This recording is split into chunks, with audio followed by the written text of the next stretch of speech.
په هیواد کې د پسرلي او د نیالګیو د ایښودلو موسم په را رسیدو سره په خالد ابن ولید ښارګوټي کې د 4000 نیالګیو ایښودلو لړۍ پیل شوه. دغه ښارګوټي مسؤل وایي دا پروسه د خالد ابن ولید ښارګوټي د سمسورتیا په موخه په لار اچول شوې چې د یاد ښارګوټي په 4 برخو کې به دغه نیالګي کینول شي.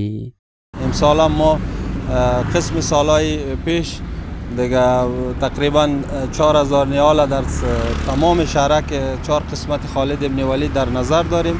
که در نقاط مختلفی که نیال غرس نشده نیال غرس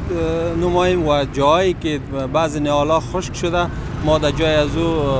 نیال‌های تازه غرس میکنیم. له بلې خوا د مزار شریف ښاروالۍ مسؤلین دغه ښارګوټي په سمسورتیا کې د ځایي اوسیدونکو له همکارۍ ستاینه کوي او زیاتوي چې هوډ لري چې د روان کال تر پایه به د مزار شریف ښار په بیلابیلو سیمو کې 100,000 میوه لرونکي او غیر میوه لرونکي نیالګي کینوي. امروز ما آمدیم در حصه پروژه خالد مربوطه ناحیه 6 امروز بخیر افتتاح نیال کردیم بخیر در اینجا بخیر امروز شروع کرد از این تاریخ شروع تا آخر ماه اوت بخیر. امسال ما پلان داریم که در شهر مزار شریف باید ما تقریبا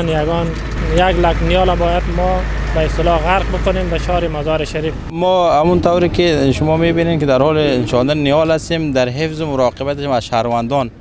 خواهش میکنیم که در حفظ و مراقبتش کوشا باشد و در ضمن آمریت تنظیف و سرسبزی هم میکوشد تا آبیاری درست کنند و در حفظ و مراقبتش امروزه نظارت کنیم. په همدې حال کې د یاد ښارګوټي اوسیدونکي د دغه بهیر په ملاتړ سره د کرل شوو نیالګیو په ساتنه کې له خپلو هڅو څخه ډاډ ورکوي. همین دو طرفه کمبودات نیالشانی چوک ساعت ما الی مسیر چوک شم با موجودیت رئیس سرسبزی شهرداری و رئیس صاحب ناحیه ششم و تمام بزرگا و وکیل صاحبا آمدن که الحمدلله کار آغاز کردیم. تا حد توانی که داریم کوشش میکنیم که از نیالایی که غرس شده اگر دولت را آبیاری کرده بتونه شاروالی خوب اگر نتونست باز ما خودمون میتونیم که آبیاری بکنیم. دیگه همین درختایی که شما میبینید که به ثمر رسیده همش با آب ضرورت داشته آب داده شده که به ثمر رسیده.